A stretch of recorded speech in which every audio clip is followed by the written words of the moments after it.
নমস্কার বন্ধুরা, রিঙ্কু কিচেনে আপনাদেরকে স্বাগত জানাই। চলে এসেছি আজ আমি নতুন একটা রেসিপি নিয়ে। আজকে আমি রুই মাছের মাথা চচ্চড়ি বানিয়ে দেখাবো। তার জন্য আপনাদের কাছে পুরো ভিডিওটা দেখার অনুরোধ রইল। রুই মাছের মাথা চচ্চড়ি বানানোর জন্য প্রথমে আমি একটা রুই মাছের মাথা নিয়ে নিয়েছি। এবার এই মাছের মধ্যে দিয়ে দিচ্ছি সামান্য লবণ, সামান্য পরিমাণে হলুদ গুঁড়ো। এবার লবণ আর হলুদ গুঁড়োর সাথে ভালোভাবে মাছটা মাখিয়ে নিব। লবণ হলুদের সাথে মাছটা ভালোভাবে মাখিয়ে নিয়েছি।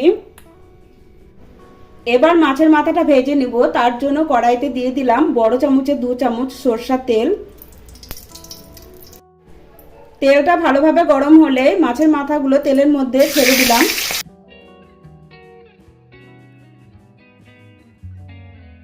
মিডিয়ামে করে মাছের মাথাটা উল্টে পাল্টে লাল লাল করে ভেজে নিব।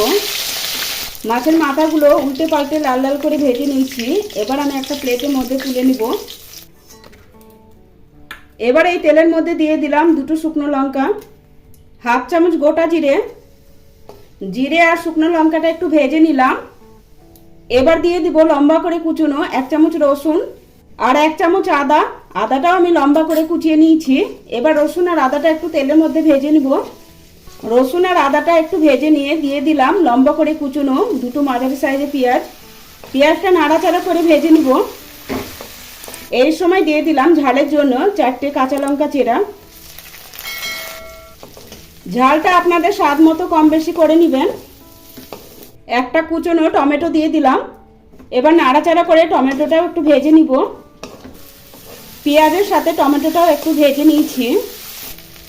এবার এর মধ্যে কিছু মশলা অ্যাড করব। দিয়ে দিলাম 1 চামচ মতো কাশ্মীরি লাল লঙ্কার গুঁড়ো, হাফ চামচ জিরে গুঁড়ো, হাফ চামচ ধনে গুঁড়ো, হাফ চামচের একটু কম হলুদ গুঁড়ো, স্বাদ অনুসারে লবণ।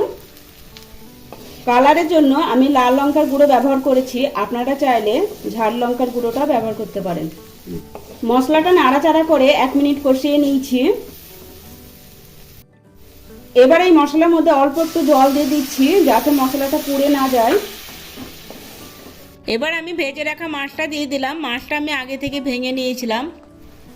এবার মশলার সাথে ভালোভাবে মাছের মাথাটা মিশিয়ে নিব। মশলার সাথে ভালোভাবে মিশিয়ে নিয়েছি। এবার অল্প একটু জল দিয়ে দিলাম। এভাবে 3-4 মিনিট সময় নিয়ে রান্না করলেই তৈরি হয়ে যাবে মাছের মাথা চচ্চড়ি। 4 মিনিট সময় নিয়ে মিডিয়াম ফ্লেমে রান্না করে নিয়েছি। এবার ওপর দিয়ে দিয়ে দিলাম অল্প একটু গরম মশলার গুঁড়ো আর কুচনো ধনে পাতা।